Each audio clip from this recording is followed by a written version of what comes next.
dengan indeks glikemiknya ya kak gitu. Autoimun juga bisa, diabetes juga bisa gitu. Tapi kalau kakak yakin jangan ya kak, skip aja.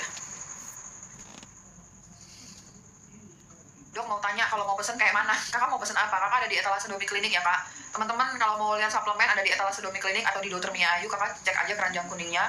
Itu dua-duanya terhubung ke aku ya kak. Aku bisa memastikan bahwa semua produknya 100% original ya teman-teman. Silahkan dicari ya. Kakak seperti biasa, kakak kayak chat out di TikTok gitu loh kak. Saya rutin sih dong minum vitamin D3 10.000 dan magnesium deal. Sepertinya next beli magnesium bukan deal ya. Jadi dealnya yang mana nih kakak Obet gitu. Kak aku deal kan punya 2 toh.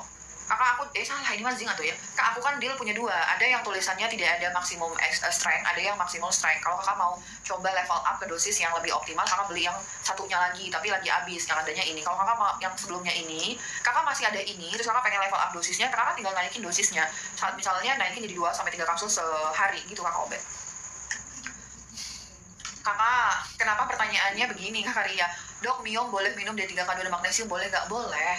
Nih ya kak, aku sebutin ya, mana aja kondisi yang nggak boleh minum vitamin D3K2 dan magnesium. Bukan nggak boleh, tapi hati-hati. Kak, ini adalah kondisi yang harus hati-hati ketika minum vitamin D3K2 dan magnesium. Kalau kakak tidak ada di antara kondisi ini, berarti boleh. Mau kakak mioma, mau kakak kanker, mau kakak tumor, mau kakak colitis, IBD, boleh. Kondisi yang harus hati-hati dalam konsumsi vitamin D3, satu adalah hipertiroid. Boleh konsumsi si vitamin D3 pada hipertiroid, tapi makasih Kak Obet, tapi harus hati-hati. Sebelum kakak konsumsi vitamin D3 pada pasien hipertiroid, cek dulu kadar kalsium darahnya. Begitu juga dengan pasien kanker. Ketika kakak kanker, apapun kankernya, kakak sebelum konsumsi vitamin D3 cek dulu kalsium dalam darahnya berapa. Kalau kalsium dalam darah kakak normal, kakak boleh langsung konsumsi vitamin D3 tanpa mikir-mikir ya kak. Kalau nggak normal dong, kalau saya ketinggian dong, kalau kakak ketinggian, kakak nggak boleh konsumsi D3 dulu, nanti konsumsinya K2 sama magnesium. Kalau kemudian 3-4 minggu kemudian kakak cek lagi kalsium dalam darah kakak berapa. Kalau udah normal, langsung cus konsumsi vitamin D3-nya. Terus dong kalau hasilnya rendah gimana kalsiumnya? Wah itu mah malah wajib banget kak konsumsi vitamin D3K2 kalau kalsium dalam darah kakak rendah gitu ya kak. Nah, jadi apa tadi kondisi yang harus hati-hati konsumsi vitamin D3K2 anak-anak? 1. Hipertiroid dan kanker. Kondisi yang harus hati-hati ketika konsumsi magnesium apa? 1. Hipotensi. Kalau tekanan darah kakak di bawah 90/60, kakak tunda dulu konsumsi magnesium karena takutnya makin turun tekanan darah kakak. Kemudian kalau kakak saat ini lagi gagal ginjal dan sedang menjalani cuci darah, itu juga kakak harus hati-hati konsumsi magnesium. Aku bilang hati-hati ya kak, bukan nggak boleh. Hati-hati, konsultasi dulu ke dokter functional medicine-nya. Kemudian kakak lagi hipotiroid tapi kondisi kakak lagi lemah, di paling kondisi lemahnya hipotiroid, tunda dulu konsumsi magnesium karena khawatirnya dapat memperlambat dari metabolisme kakak. Tapi kalau kakak hipotiroid nih dong, tapi saya udah aktivitas biasa, saya udah kerja kayak biasa, mah nggak apa-apa konsumsi magnesiumnya. Nah, pertanyaan paling sering yang aku dapat, dong, kalau saya jantung boleh nggak minum K2? Dong, kalau saya minum amlodipin boleh nggak minum K2? Kalau saya minum pengencer darah boleh nggak minum K2 gitu? Itu pasti setiap minggu ada yang nanya gitu ya kak. Kalau aku lagi scroll TikTok, komen TikTok, kok pertanyaannya ini terus ya gitu. Aku udah bahas 2 kali ya kak di video aku ya kak untuk menjawab tentang itu. Teman-teman yang hipertensi, kemudian teman-teman yang punya jantung, semua orang punya jantung, punya penyakit jantung, teman-teman yang bermasalah sama peredaran darahnya gitu ya, misalnya kalian kena DVT gitu, atau teman-teman yang stroke, kemudian teman-teman yang lagi konsumsi obat amlodipin, kalau kalian dengar isu bahwa nggak boleh minum K2, itu tidak benar. Aku tadi ditanya, dong, tapi ini yang ngomong functional medicine juga nih dong, gitu. Tapi bukan dokter functional medicine juga, katanya nggak boleh minum K2 gitu. Enggak kak, vitamin K itu ada banyak ya kak. Ada vitamin K1, K2, sama K3. Nah, si K2 pun itu ada MK4, ada MK7, jadi itu tuh banyak ya kak. Vitamin K itu kita bahas yang K1, K2 aja.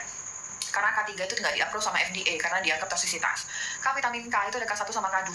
Yang bertanggung jawab terhadap perdarahan adalah K1. K2 itu tuh nggak ada hubungannya sama perdarahan, kak. K2 itu dia kerjanya untuk metabolisme kalsium.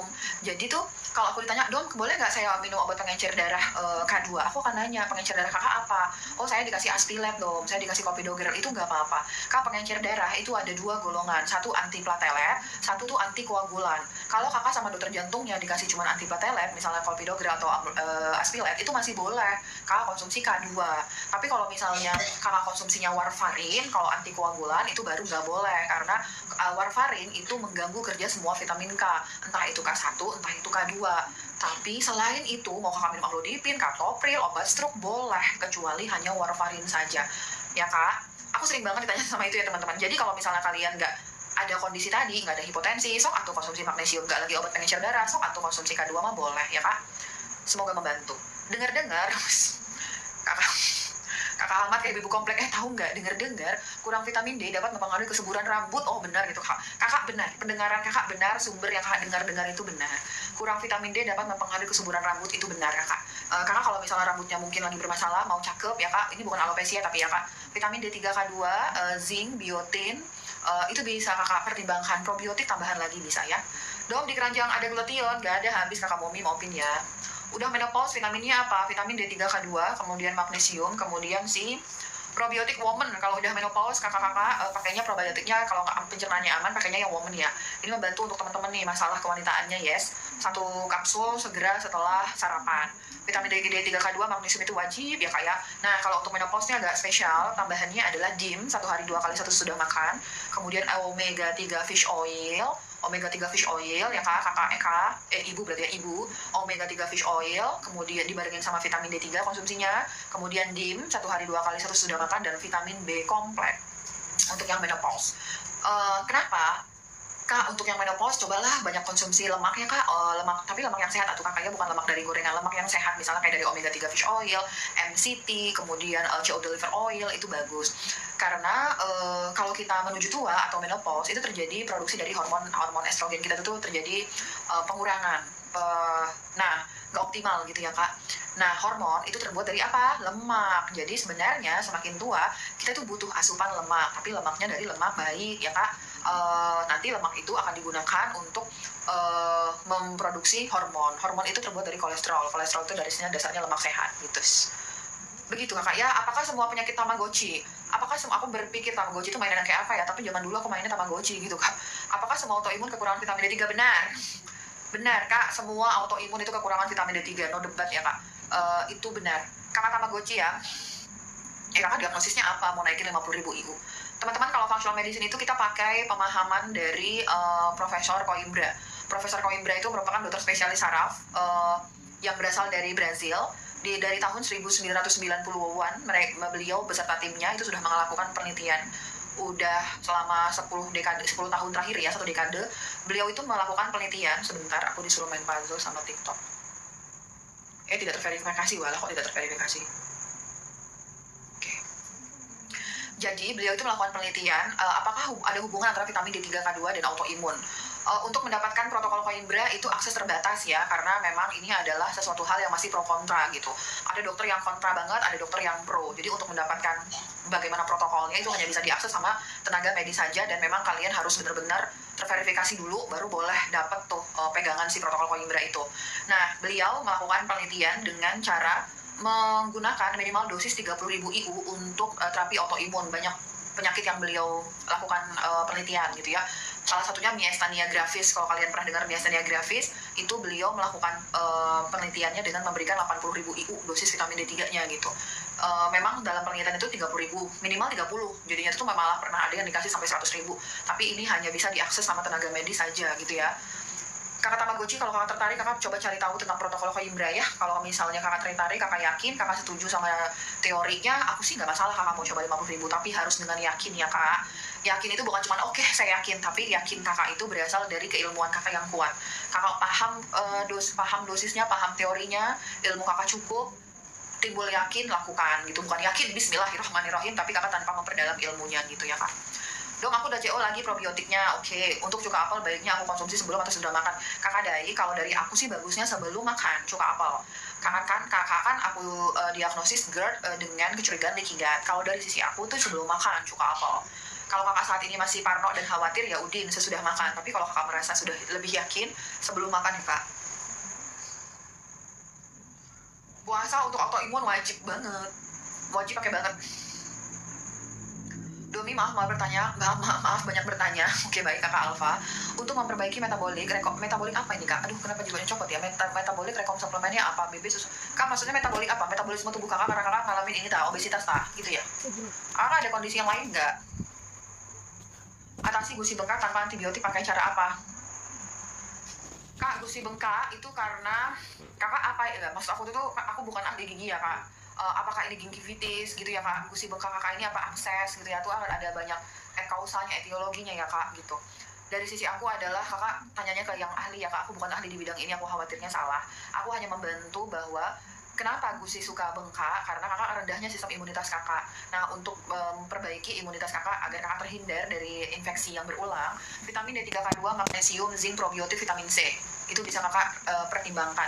Vitamin D3K2, magnesium udah pasti untuk zinc sama imunitas yang utama. Tambahannya adalah liposomal vitamin C dan probiotik. Tambahannya apa kak? Liposomal vitamin C dan probiotik itu kakak pertimbangkan. Untuk kakak yang berat badan susah turun ya, dong pakai jaga imun 1 dan 2 bedanya apa? Kalau imun 1 vitamin D3-nya dari Naturbel. Kalau imun 2 vitamin D3-nya dari si Future Biotic. Aku jelasin dulu vitamin D3 Naturbel sama Future Biotic bedanya apa. Kalau Naturbel itu larut dalam lemak, dia lebih baik penyerapannya, tapi dia mengandung alergen, artinya nggak boleh dikonsumsi kalau kakak-kakak di sini ada alergi sama kacang. Kalau ada alergi pakainya yang kapsul. Kapsul ini dia lebih aman karena nggak mengandung alergen gitu loh kak. Jadi itu tuh kalau kakak konsumsi ini insya Allah itu nggak ada efek samping gitu. Tapi kalau ini kan ada alergi kacang ya kak. Tapi kalau mau bilang bagus, penyerapannya lebih bagus Naturbel yang soft gel. Oke, untuk kakak yang penurunan berat badan ya kak. Dok, kenapa pos IF kolesterol LDL melonjak, LDL melonjak, HbA1c kakak berapa? Kak jangan cuma nyampein HDL dong. HbA1c kakak berapa? Teman-teman, aku itu mau buat pembahasan di VT ya, agak lebih dalam. Aku mau menjawab, ada seorang dokter perempuan, beliau tuh memberikan pernyataan bahwa kalau misalnya perempuan itu tidak boleh intermittent fasting lebih dari 24 jam.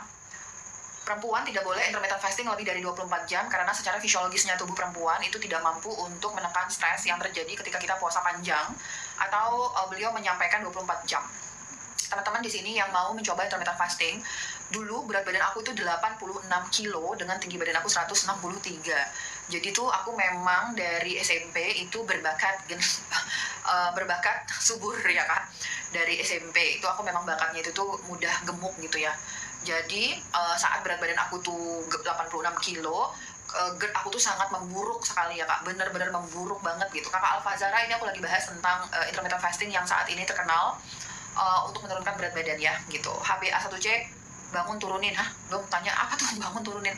Aku sebentar tentang intermittent fasting. Intermittent fasting adalah pola penjadwalan makan ya. Misalnya itu ada pola-polanya, misalnya kan 1 hari 24 jam toh, 1 hari 24 jam. Sebentar, saya tanya ke functional medicine, magnesium katanya aman sekali kalau tekanan dan gula darah kadang rendah. Katanya aman sekali kalau gula darah rendah mah nggak masalah kak, tapi kalau tekanan darah rendah aku nggak setuju ya kak kalau aman sekali. Kalau tekanan darah rendah itu kakak harus hati-hati konsumsi magnesium. Aku bilang bukannya nggak boleh, tapi harus hati-hati. Tapi kalau kalimatnya aman sekali, nah aku kurang setuju. Tekanan darahnya rendah ya kak, itu harus hati-hati gitu ya kak. Karena salah satu kerja dari magnesium dapat menurunkan tekanan darah. Oke. Aku bahas dulu tentang intermittent fasting ya. Semoga kalian ada yang tertarik ya teman-teman. Walaupun gak ada nanya intermittent fasting ya, kenapa aku bahas ini ya. Jadi itu tuh kalian pernah tahu ada pola penjadwalan makanan, jam segini kalian boleh makan, kemudian kalian gak boleh makan sama sekali, harus 0 kalori gitu ya. Nah sekarang ini dijadikan sebuah sarana untuk teman-teman yang ingin menurunkan berat badan gitu. Aku setuju ya. Jadi dulu tuh aku berat badan 86 kilo, kemudian saat aku berat badan 86 kilo itu banyak sekali keluhan yang aku rasakan, jalan sedikit ngap, ngos-ngosan, kemudian GERD aku tuh bener-bener parah banget ya kan, sampai aku dirawat di rumah sakit gitu. Nah secara konvensional medicine aku hanya diterapi untuk penekan obat lambung gitu. Sebenarnya tidak disalahkan juga, memang karena SOP-nya seperti itu. Dan aku tidak bermaksud untuk bilang itu adalah metode yang tidak baik ya. Memang SOP-nya di dalam konvensional itu kalau terapi GERD ya dikasih obat penekan asam lambung gitu ya teman-teman. Jadi mohon untuk tidak menyalahkan dokter konvensional. Tapi di dalam fungsional itu pengobatan GERD itu bukan cuman diobatin pencernaannya, tapi ternyata GERD itu ada di TikTok. Di dalam GERD itu ada hubungannya ketika kita mengalami resistensi insulin yang ditandai salah satunya dengan obesitas dan diabetes mungkin, prediabetes mungkin, itu kondisi GERD kita tuh semakin buruk. Makanya teman-teman yang obesitas di sini yang punya GERD, coba kalau misalnya kalian memang pengen bener-bener lepas dari GERD-nya, perbaiki dulu obesitasnya, turun dulu berat badannya gitu ya Pak. Nah, aku sudah pernah mencoba berbagai metode, dari yang intermittent fasting tujuannya untuk kurus, sama intermittent fasting yang tujuannya untuk sehat gitu. Nah, aku juga udah pernah kena marah sama dokter functional medicine yang dimana beliau adalah guru aku. Beliau tuh bilang begini, kurus itu adalah bonus, sehat itu adalah kewajiban kamu. Untuk menjadi sehat itu adalah kewajiban kamu, kurus itu adalah bonus. Kalau tujuan kamu itu untuk sehat, lurusin niatnya dengan cara yang sehat. kalau misalnya kamu mau kurus itu juga harus dengan cara yang sehat gitu, yang 3 hari lagi fasting gitu ya kak. Jadi itu intinya adalah jangan menggunakan intermittent fasting itu untuk kurus, tapi untuk sehat. Ketika kakak sehat, tentu aja indeks massa tubuh kakak itu akan normal. Karena Bapak Parulian mungkin ya pernah dengar dokter ini bilang bahwa beliau melakukan intermittent fasting untuk kurus dengan hanya minum air putih. Long fasting yang beliau lakukan, tidak dijelaskan long fastingnya itu tuh berapa hari ya, apa 3 hari, aku kurang paham, hanya bilangnya long fasting, hanya dengan minum air putih dan americano saja. Ada yang bisa, terus ada yang lagi teori yang bilang IF itu tidak boleh dilakukan karena dapat mengganggu hormon perempuan, karena kan perempuan kan menstruasi tuh, jadi itu terganggu nanti hormonnya. Atau IF tidak bisa dilakukan karena kalian bisa kekurangan nutrisi gitu. Jadi memang banyak banget isu yang tentang IF ini. Bahkan Asosiasi Perkumpulan Dokter Jantung Amerika itu pernah merilis sebuah artikel yang bilang bahwa IF itu dapat mengakibatkan kematian. Itu ada juga ya teman-teman. Jadi isu tentang IF ini benar-benar beragam gitu. Nah, mohon untuk bedakan antara intermittent fasting, kelaparan, dan kekurangan nutrisi. Iya, katanya IF bisa menopause dini. Kak Adila, mohon bedakan antara intermittent fasting, kalian lagi intermittent fasting, kalian lagi kelaparan, dan kalian tuh lagi kekurangan nutrisi. Itu beda banget ya kak. Kalau misalnya kakak intermittent fasting untuk kurus, kemudian kakak udah semangat nih long fasting, kakak cuman makan air, minum air putih toh atau americano, itu kakak ngebiarin diri kakak kelaparan. Itu bukan intermittent fasting yang sehat, itu kakak sengaja lapar gitu. Nah kemudian kalau misalnya nih, dong saya intermittent fasting untuk kurus, oke bagus, aku kayak semangat kak gitu. Terus saya buka puasa nih dong, saya buka puasa mie instan. Aku pernah banget baca komen gini, kalau kalian mau kurus, intermittent fasting aja, nggak apa-apa kok makan mie. Aku juga seminggu intermittent fasting 18 jam, terus aku cuma makan mie instan doang, tetap kurus kok gitu. Ya kurus kak, tapi kurus kakak itu karena kakak kekurangan nutrisi. Kakak intermittent fasting udah bener, tapi waktu buka puasa kakak makan sesuatu hal yang tidak ada nutrisi, tanda kutip ya kak. Mie instan itu tidak ada nutrisinya kak, walaupun ada katanya ada ini itu gitu ya, ada vitamin A, B, C, E gitu ya kak. Itu enggak, mie instan itu tidak ada nutrisinya, itu adalah ultra processed food yang tidak ada nutrisinya gitu. Jadi mohon bedakan antara kakak intermittent fasting, mohon bedakan antara kakak kelaparan sama kakak kekurangan nutrisi. Itu beda, tapi kadang-kadang itu suka disama-samain. Yang penting intermittent fasting aja udah selesai. Bahkan kak, aku nggak pernah ngebiarin pasien aku untuk puasa lebih dari 24 jam tanpa pendampingan vitamin D3K2, magnesium, elektrolit, dan vitamin B kompleks. Kalau misalnya pasien-pasien aku itu, sebelum pasien-pasien aku intermittent fasting, aku akan memberikan teori dasar bahwa intermittent fasting itu hanya pengaturan jendela makan, bukan ngebuat kalian kelaparan, bukan ngebuat kalian itu mengalami kekurangan nutrisi. Itu bukan ya kak. Jadi itu hanya mengatur kapan kalian boleh makan, kapan kalian memang harus menahan untuk makan, tapi tanpa dengan kekurangan nutrisi. Gitu, itu harus poinnya ya kak.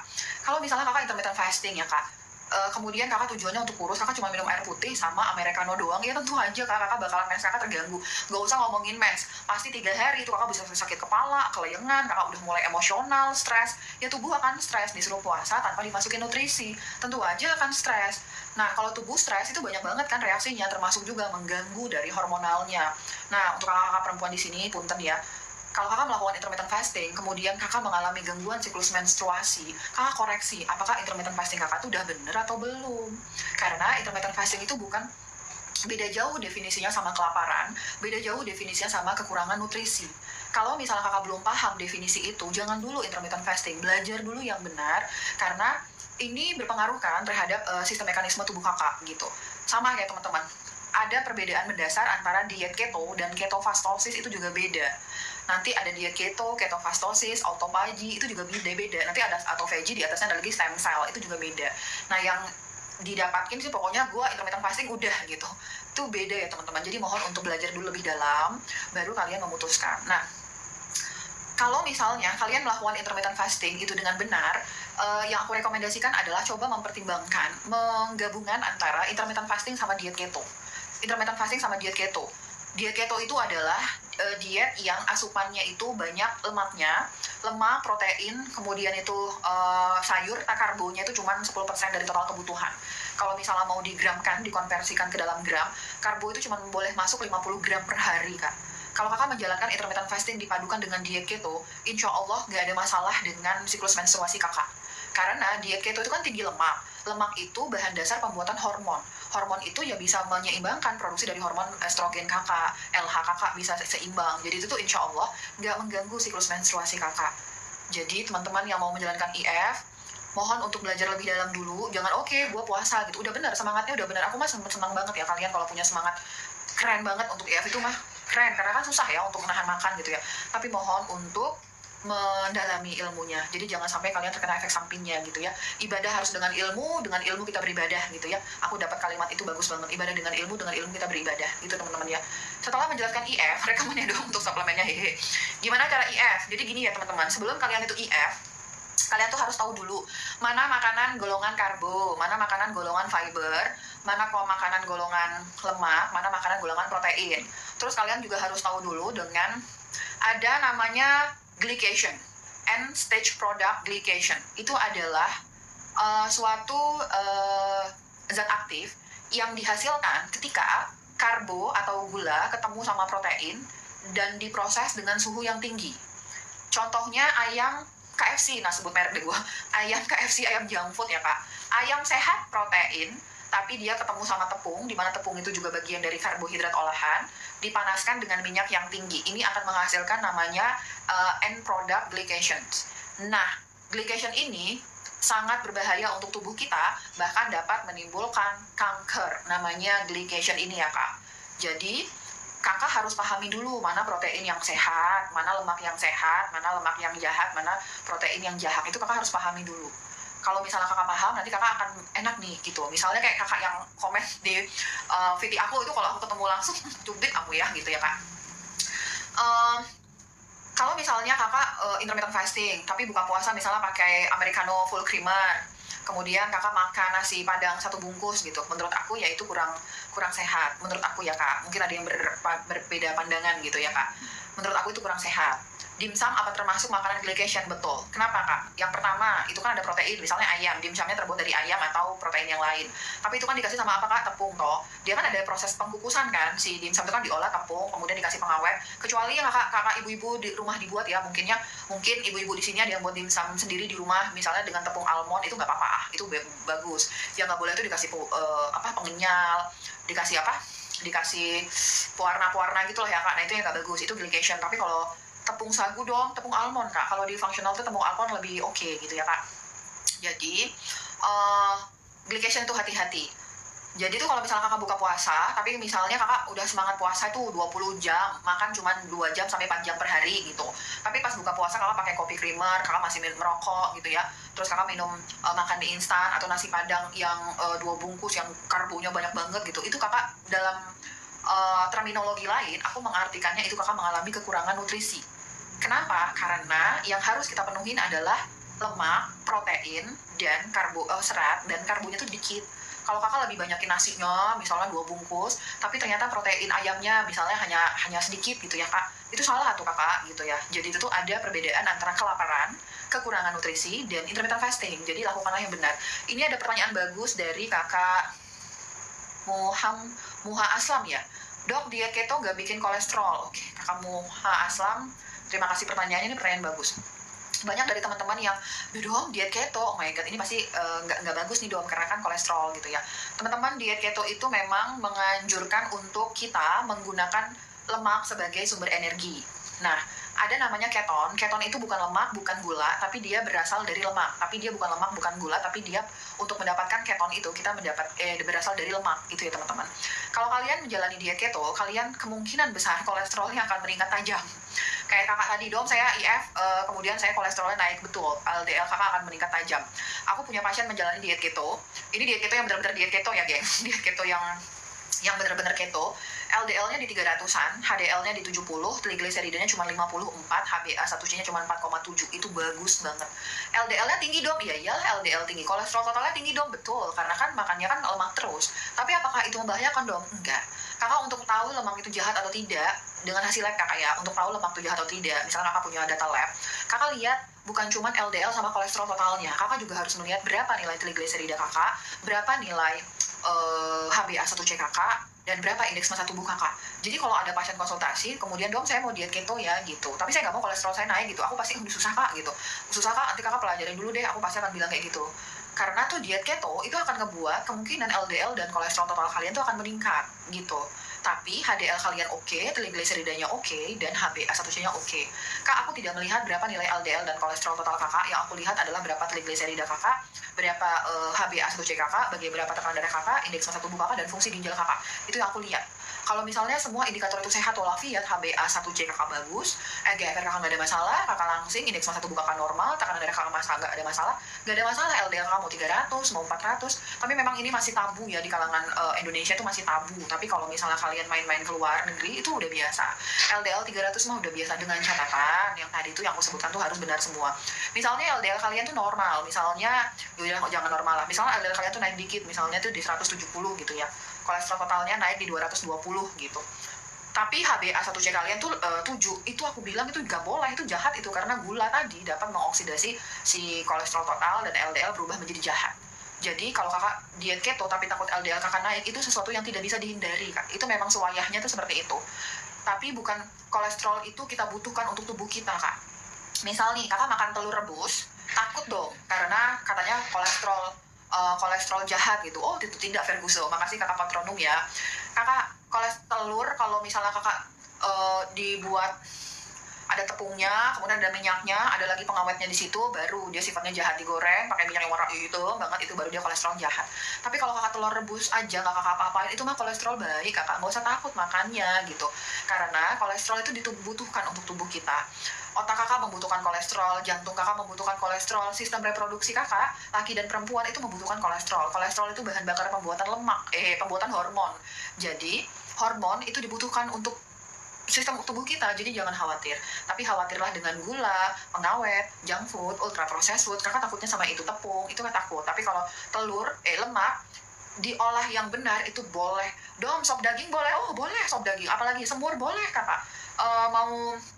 Mau buat steak daging boleh, yang penting pengolahan itu benar. Oke, balik lagi ke intermittent fasting jalur benar. Untuk teman-teman, aku tidak pernah menganjurkan kalian untuk puasa lebih dari 20 jam tanpa dengan kalian sudah paham teori mana itu makanan sehat, mana makanan tidak sehat. Itu satu. Yang kedua, ketika kalian itu puasa, kalian harus memperhatikan nutrisi kalian itu tetap benar.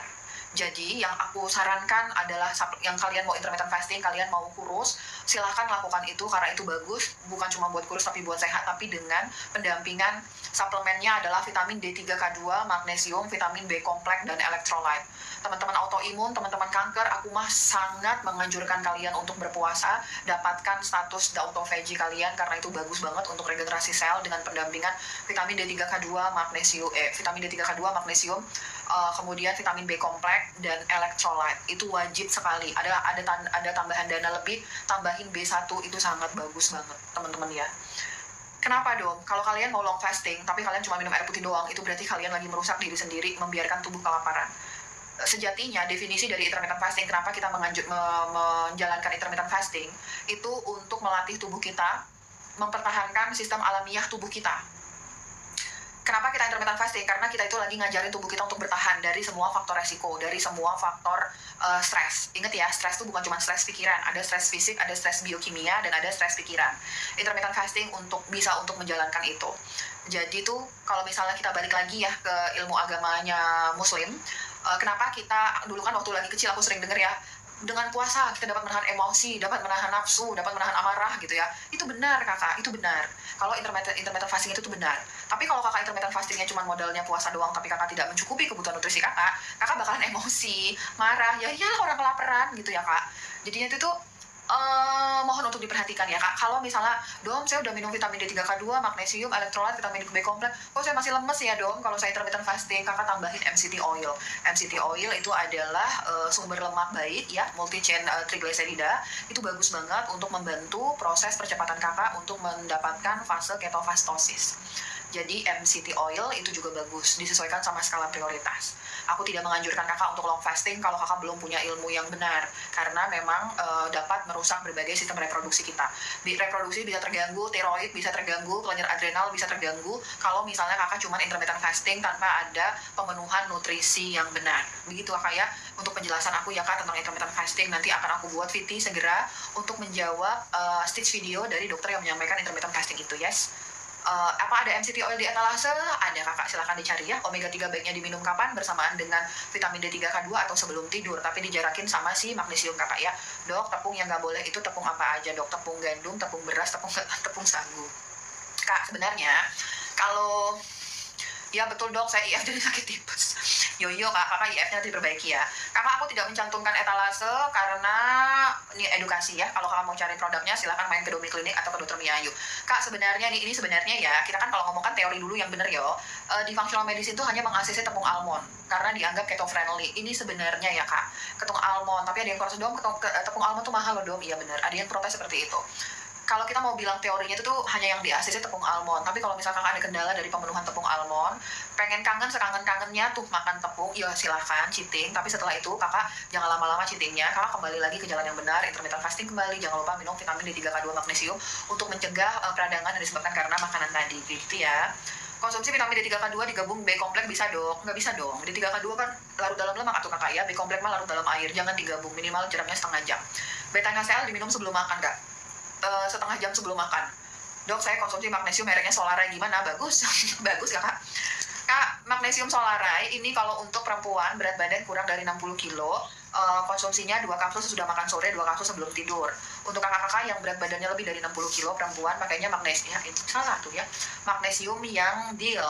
Tapi aku lagi habis kak yang maksimum strength, ini yang biasa. Nanti kakak stay tune ya, yang perempuan berat badan lebih dari 60 kilo pakainya magnesium deal yang extra strength, bukan yang ini. Cuman dia mirip kayak gini. Nah, kalau untuk gastritis, kak, pasien gastritis itu penyakit yang aku sayang banget gitu ya pasiennya, karena itu tuh kadang-kadang tuh sensitifnya banyak banget. Kalau kakak mau gastritis, mau coba minum magnesium, pakainya magnesium ini dulu aja ya kak. Ini karena lebih toleran, karena dia nggak powerful kan, S-glycinate-nya gitu. Yang ini dulu aja. Kalau untuk gastritis, 1 kapsul aja dulu tester ya kak, 1 kapsul sebelum tidur. Dom, aku lagi nggak makan karbo, bagus, tepung-tepungan dan gula, tapi kok sering oyong ya, apa wajib? Nah, ini dia pertanyaannya. Kakak teh spellingnya apa nih? Dwi. Oh, Dwi. Ada aja, kakak Dwi. Kakak tahu nggak ada keto flu? Teman-teman nanti ya belajar tentang keto flu ya. Keto flu itu kondisi efek samping yang dihasilkan ketika kalian menjalani diet keto, tapi bukan clean diet keto gitu. Jadi itu kayak nggak bener gitu. Yang kakak diet keto itu memang konsep dasarnya adalah nggak makan karbo, tepung-tepungan, gula, carb semua gitu. Tapi kakak lupa untuk mengoptimalkan asupan dari fiber, protein, sama lemak kakak. Hasilnya adalah kakak sering oyong gitu. Jadi kakak tuh lagi menjalani diet keto flu. Ada yang jadi kayak flushing itu ada ya kak. Ada yang kram perut, kemudian ada yang pusing bermuter-muter, ada yang keringat dingin, ada yang berdebar-debar. Itu namanya keto flu. Keto flu terjadi karena kakak udah bagus nih, bener nih ya, nggak jalanin karbo, nggak makan karbo, tapi kakak kurang asupan dari lemaknya, itu namanya seperti itu. Enggak dong, saya suplemen, saya lemaknya udah oke, saya yakin banget saya udah makan itu udah bener gitu ya, sesuai dengan konsepnya gitu. Kakak kekurangan suplemen gitu, atau yang kakak makan hari ini belum bisa mengakomodir kebutuhan dari suplemen kakak. Mungkin sebelumnya punten kakak memiliki modalitas yang kurang baik gitu ya kak, jadi memang kakak harus dibantu dengan suplemen. Nah, untuk teman-teman yang lagi intermittent fasting, untuk teman-teman yang lagi diet keto, aku sangat menganjurkan suplemennya adalah vitamin D3 K2 magnesium, yang lagi oyong nih ya, atau yang menjalani keto flu, vitamin D3 K2 magnesium, vitamin B kompleks, sama elektrolit. Elektrolit, kalau misalnya terlalu mahal elektrolitnya, boleh kakak DIY sendiri. Kakak buat potasium sitrat, di keranjang kuning aku ada potasium sitrat bubuk ya, powder. Ambil 1/4 sendok, dicampur segelas air, kemudian kakak gabungin sama sisal 1/4 sendok, diminum. Itu elektrolit yang lebih murah daripada kakak bener-bener beli elektrolit tablet. Tapi kalau kakak ada dananya mau pakai elektrolit tablet, itu jauh lebih baik. Vitamin B kompleks itu sangat aku anjurkan untuk teman-teman yang lagi intermittent fasting, terutama yang long fasting. Vitamin D3 K2 magnesium mah gak ada debat ya kak gitu. Dulu waktu aku awal-awal kakak Dwi, waktu aku menjalani diet keto dan intermittent fasting, aku juga kayaknya keliengan, emosional ya karena lapar gitu kan kak. Tapi ternyata itu adalah fase adaptasi. Bagaimana tubuh kita tuh merespon yang pertamanya selalu makan gula, tepung, tiba-tiba nggak ada masuk tepung, digantinya protein sama lemak saja. Tentu aja ada fase transisi, ada fase adaptasi. Aku memang merasakan yang luar biasa berat sekali di 2 minggu pertama ya kak. Waktu itu aku masih belum functional medicine, jadi sebenarnya aku belum paham banget. Jadi suplemen yang aku konsumsi saat itu hanya vitamin D3 doang kak. Karena zaman itu mau dapat suplemen tuh nggak semudah sekarang ya kak, harus lama dulu, impor lama banget, 1 bulan baru nyampe gitu ya kak. Jadi waktu itu aku cuma minum vitamin D3 saja, jadi aku keliangan. Tapi setelah 2 minggu kondisi membaik dan aku kayak biasa gitu loh kak, biasa. Kakak ini jangan ditiru ya, aku cuma cerita loh, tapi jangan ditiru ya. Aku itu suka banget lupa makan gitu, tapi jangan ditiru ya. aku tuh suka lupa makan. Kalau suami aku nggak bilang, kamu belum makan gitu, oh iya belum makan gitu. Jadi kadang-kadang tuh aku bisa 23 jam, 1 jam doang tuh aku baru makan gitu ya Kak, karena tuh sibuk banget kan Kak. Di situ aku kadang-kadang suka makan, itu jangan diikutin ya. Itu kenapa? Karena sebenarnya itu tubuh kita itu bisa bertahan ya Kak ya, tanpa asupan makanan tuh bisa bertahan. Yang pas, tapi aku nggak pernah lupa minum suplemen gitu. Aku bisa menjalani 24 jam full tanpa makanan masuk, tapi harus masuk suplemen gitu Kak. Gitu ya Kak. Dok, suplemen darah tinggi, vitamin D3K2, magnesium, potasium, dan natosera. Aku udah lancar banget karena aku udah jawab 3 kali ya Kak hari ini. Vitamin D3K2 udah konsumsi belum Kakak user? Vitamin D3-nya 20.000 ya. Kemudian magnesium ya, magnesiumnya tapi ini bukan magnesium, ini mah zinc atuh ya. Dari tadi kepegang terus, mana sih magnesium? Dia hilang atau magnesiumnya apa? Magnesium, oh ini dia. Magnesium 3 kapsul per hari, 2 kapsul sesudah makan sore, 1 kapsul sebelum tidur. Potasium, lihat ada di etalase Domi Klinik, ada potasium powder, ada yang kapsul. Kakak disesuaikan tuh sama kakak senangnya powder atau kapsul, minimal dosis masuk 600 mg. Potasium tidak boleh dikonsumsi kalau kakak EGFR-nya atau fungsi ginjal kakak di bawah 75, di atas itu silahkan konsumsi potasium gitu ya Kak. Kemudian natosera, 1 kapsul sebelum makan ya Kak, itu untuk hipertensi. Kak, saya pernah GERD aslam, sudah mendingan, tapi kok akhir-akhir ini tidur suka berdebar dan pusing lagi. Oke, kakak, kalau kakak teman-teman yang asam lambung, misalnya nih teman-teman pasien aku atau kalian cuma lihat video aku GERD, kemudian minum cuka apel, probiotik, enzim, vitamin D3K2 dan magnesium udah membaik, udah enak dong, nggak ada keluhan. Boleh dilepasin semua kecuali vitamin D3K2 dan magnesium dan cuka apelnya. Boleh dilepasin semua kecuali 3 itu. Nanti cuka apel kalau memang benar-benar yakin udah gak ada keluhan lagi dan kayak itu tuh ribet banget minum cuka apel tiap hari, yang harus kalian lanjutkan seumur hidup adalah vitamin D3K2 dan magnesium. Itu harus selalu konsumsi. Kalau dulu kakak udah mendingan tapi kakak melepaskan itu dan sekarang timbul lagi, sok atuh minum lagi.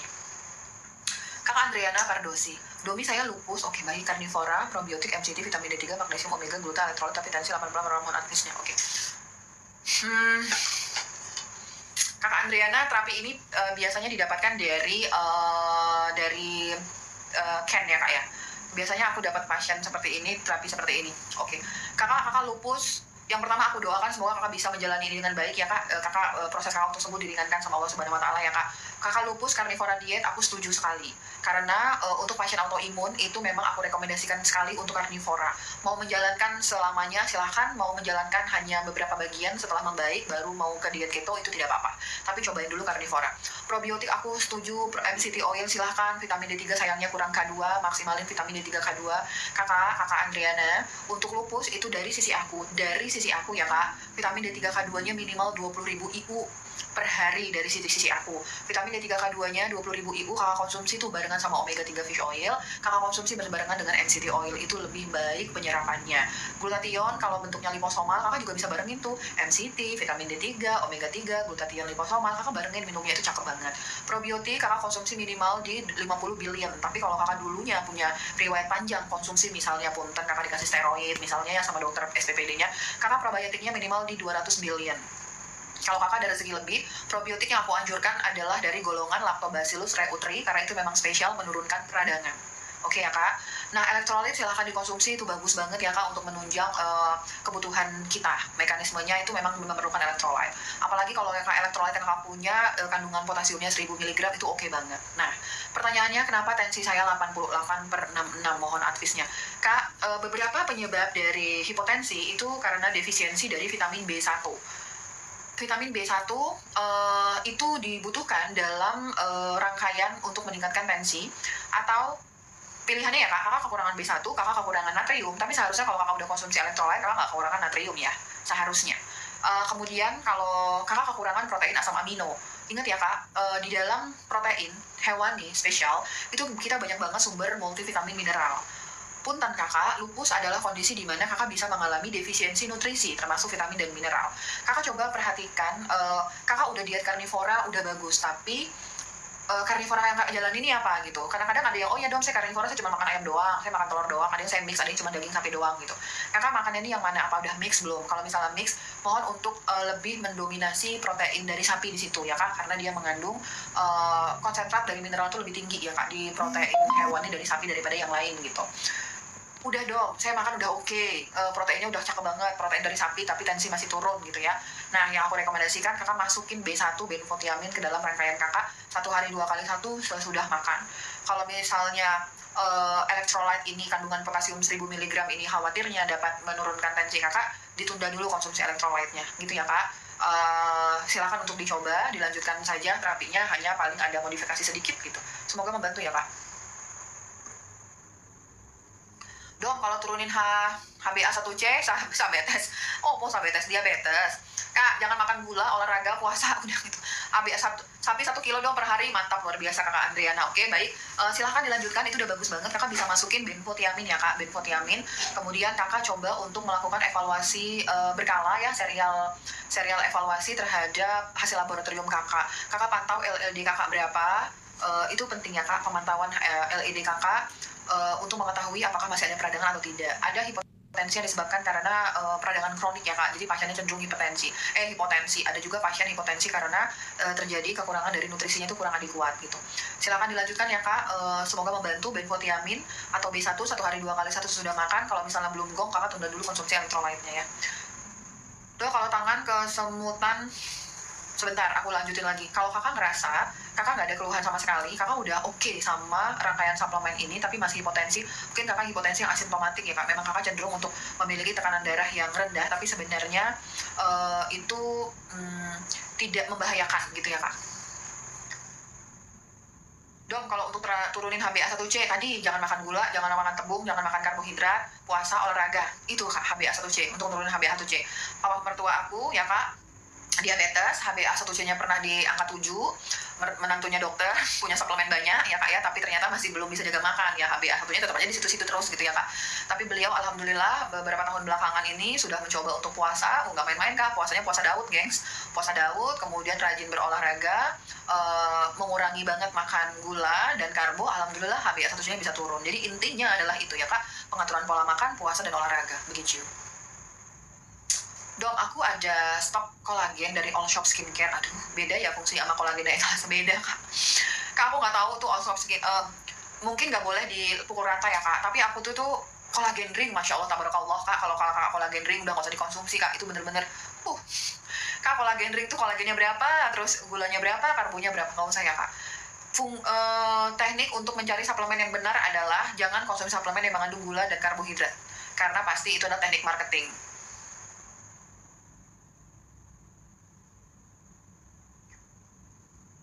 DIM itu untuk menstabilkan hormon estrogen kak. Kalau kakak estrogennya kita distabilin, kebanyakan distabilin gitu. Dok, vitamin D3 K2 untuk anak laki-laki. Kak, mata flutter aku nggak paham ya kak. Kakak periksa ke dokter mata ya kak. Kalau dari aku ada namanya zinc L-carnosine, itu juga bagus dalam bentuk tetes mata, tapi sulit untuk dicari. Kebutuhan dasar aja ya kak, vitamin D3 K2, magnesium sama zinc. Tapi kalau teknisnya apa, silakan kakak konsultasi ke dokter mata ya kak. Dok, vitamin D3 K2 untuk anak laki-laki usia 16 tahun sebaiknya yang berapa IU 5000. Apa benar dari beberapa jenis magnesium yang sulit diserap tubuh? Hah, dok, apa benar ada beberapa? Oh gitu, ya benar. Kakak jangan ditanya lagi, sepertinya aku sudah mau udahan kakak ya. Kak, oke, aku bahas dengan magnesium ya. Teman-teman, magnesium itu ada yang banyak jenis ya. Kalau misalnya kalian ingin memperbaiki kondisi imunitas deh, dom saya nggak ada keluhan, saya pengen menjaga imunitas, pakainya magnesium yang mana? Atau dom saya hipertensi, diabetes, katanya kekurangan magnesium, oh benar, berarti kakak minum magnesiumnya yang mana? Pertanyaan itu. Magnesium yang paling aman tanpa ada efek samping, secara teori, paling minim efek samping itu adalah magnesium glycinate. Aku ada 3 magnesium glycinate ya gengs, dari Deal Supplement, dari Dr. Best, kemudian dari Solaray. Aku punya 3 magnesium glycinate ini. Untuk teman-teman yang kekurangan magnesium, untuk teman-teman yang hanya ingin menjaga sistem imunitas, yang aku sarankan adalah magnesium glycinate. Secara teori, magnesium glycinate ini memiliki penyerapan yang paling baik di antara jenis magnesium yang lain. Setidaknya ada 11 jenis magnesium yang beredar di pasaran saat ini. Setidaknya ada 11 jenis. Tapi yang paling bagus penyerapannya adalah magnesium glycinate. Teman-teman sebangsa dan setanah air, kemampuan tubuh kita menyerap suplemen itu hanya maksimal 80%. Kemampuan tubuh kita dalam menyerap suplemen itu hanya 80%. Semakin nggak bagus pola makan kalian, semakin nggak bagus kalian menyerap vitamin ini. Contoh, kakak udah mahal-mahal beli magnesium glycinate dari Dr. Best ini. Kakak masih makan junk food, kakak masih makan gula, kakak masih merokok, kakak masih minum alkohol. Mungkin yang terserap cuma 200, cuma 20%, cuma 30% gitu ya kak. Karena semakin nggak bagus pola makan kakak, kemampuan tubuh itu menyerap vitamin itu semakin nggak bagus. Aku pernah buat VT yang itu adalah jawaban kenapa aku menyarankan konsumsi vitamin D3 K2 itu minimal 10.000 padahal pasien itu sehat. Kenapa? Karena kak, kemampuan tubuh kita dalam menyerap suplemen itu hanya 60-80% saja. Sebenarnya kalau dari hitung-hitungan jumlah berapa total liter darah kita, total darah kita itu 5 liter. Rata-rata jumlah darah orang dewasa itu 5 liter ya Kak. Nah setelah dikali-kali sebenarnya kebutuhan vitamin D3 kita itu 6.000 sampai 8.000 IU saja berdasarkan hitungan jumlah darah kita. Tapi karena mengingat ada faktor di mana kita tidak mampu menyerap vitamin itu secara optimal, maka dinaikkanlah 10.000. Jadi kalau kakak minum 10.000 paling 8.000 yang kakak serap atau paling 6.000 gitu. Begitu juga dengan magnesium. Magnesium itu yang paling baik, magnesium glycinate secara teori penyerapannya 80%. Kakak harus jauh-jauh dari magnesium oxide, ya, magnesium oxide itu jauh-jauh. Karena magnesium oxide itu beberapa jurnal literasi referensi itu bilang penyerapannya hanya 5-10% saja. Aku tidak bermaksud aku tidak bermaksud sama sekali untuk melakukan justifikasi ya, tapi produk lokal kita magnesiumnya hanya dari magnesium oxide yang aku tahu gitu. Makanya itu kenapa aku referensinya ke produk luar, karena tuh dari secara teori magnesium glycinate yang paling bagus, sedangkan magnesium oxide itu penyerapannya yang paling jelek, hanya 5-10% saja Kak. Pilihlah magnesium glycinate ya Kak. Untuk yang menjaga kesehatan, magnesium deal 1 kapsul sebelum tidur. Yang ada masalah, berat badannya kurang dari 60 kilo, bisa pakai Dr. Best 4 tablet per hari, bisa pakai magnesium Solaray. Kemudian aku punya magnesium lain Kak, namanya magnesium magnein. Di mana dia berada, dia tidak terlihat. Ini dia. Magnesium magnein ini dari L-threonate. Magnesium L-threonate adalah magnesium yang membantu dalam kerja sistem saraf. Dom, kalau live setiap hari, insya Allah Kak, setiap hari, kadang-kadang libur sehari-hari sekali. Aku live itu kalau nggak pagi, kalau nggak malam kayak gini Kak, tapi lebih cenderung malam. Karena pagi itu aku cuman kalau aku lagi nggak ada waktu live, kalau aku full jadwal aku nggak live. Si L-threonate ini apa? L-threonate ini fungsinya untuk menjaga sistem saraf. Jadi itu kakak yang masalah Parkinson, Alzheimer, stroke, demensia, kemudian anxiety, depresi, minumnya insomnia ya, minumnya adalah magnein 3 kapsul sehari gitu. Kak, magnesium untuk hipotiroid yang mana? Glycinate. Kemudian daripada itu aku juga punya magnesium malat. Magnesium malat itu aku rekomendasikan untuk teman-teman yang mengalami fibromialgia atau seluruh badannya sakit semua.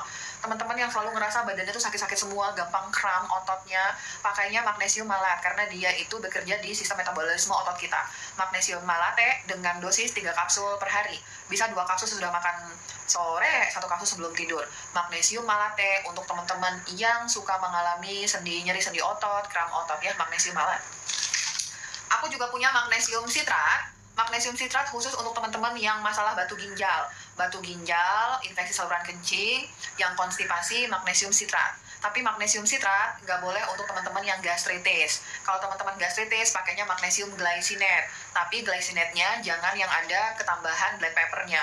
Magnesium itu sering banget dipadu-padankan dengan black pepper karena penyerapan magnesium itu akan lebih efektif kalau ada black pepper. Tapi kalau magnesium teman-teman yang gastritis jangan cari magnesium yang ada black pepper-nya ya, nanti tambah perih. Untuk magnesium sitrat, batu ginjal, infeksi saluran kencing, konstipasi, pakailah magnesium sitrat, tapi tidak boleh untuk gastritis. GERD boleh dong, boleh. Gak ada masalah, sitrat gak ada masalah untuk pasien GERD. Untuk autoimun dong, untuk kanker, glycinate aja, karena penyerapannya yang paling bagus. Begitu teman-teman, baik. Dok, saya minum suplemen testosteron ternyata mengandung kalsium, apakah tidak baik untuk hipertensi? Enggak Kak. Kak, kalau misalnya kakak Jastril,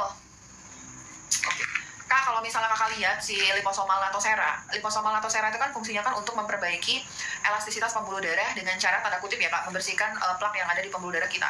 Dia juga mengandung kalsium Kak. Tapi kalsium di sini bukan kalsium yang terkonsentrasi yang bisa menumpuk di pembuluh darah kita. Jadi memang ada sistem yang memang harus menggunakan buffering sebagai kalsium sebagai buffernya gitu ya Kak. Jadi kalsium di sini tidak mengganggu karena konsentrasinya itu hanya kecil. Kalsium itu bisa menjadi mengganggu kalau misalnya konsentrasi di atas 500 mg ya Kak. Gitu. Kecuali kakak Jasril kakak Jasril nggak menopause ya kan, laki-laki ya. Tapi untuk teman-teman di sini yang udah menopause kemudian laki-laki di atas 60 tahun tidak boleh konsumsi suplemen kalsium tok. Nggak boleh ya Kak, dapat meningkatkan resiko serangan jantung begitu. Kalau ada gangguan ginjal gimana? Apanya? Magnesiumnya glycinate Kak. Magnesium glycinate dikonsumsi sehari berapa kali dok? Yang mana dulu gengs? Kalau kakak ingin menjaga sistem imunitas pakai yang deal 1 kapsul sebelum tidur.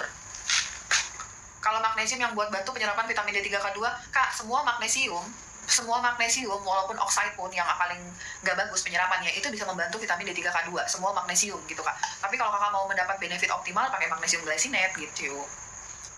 Magnesium berapa dok untuk gastritis? Pakai yang ini 1 kapsul sebelum tidur.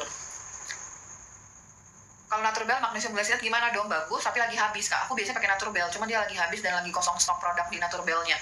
Jadi aku ganti pakai Deal, bagus. Aku nggak pakai Bronson karena aku bingung Bronson tuh sebenarnya official store-nya yang mana tuh, aku bingung Kak. Kalau buat yang suka sakit sakit perutnya, panas, perih, kalau nggak minum omeprazol, pakai apapun nggak mempan. Oh, kakak, aku nggak janji ini bisa cepat, karena suplemen itu pada dasarnya kerjanya lambat, bener ya kak ya. Kalau kakak mau berkenan bersabar, kakak bisa lihat paket gastritis aku. Di situ aku tampilkan beberapa produk, rangkaian produk yang bisa secara teori itu bisa membantu dalam keluhan perut panas kakak. Itu terdiri dari enzim, probiotik, mastigam, zinc carnosine,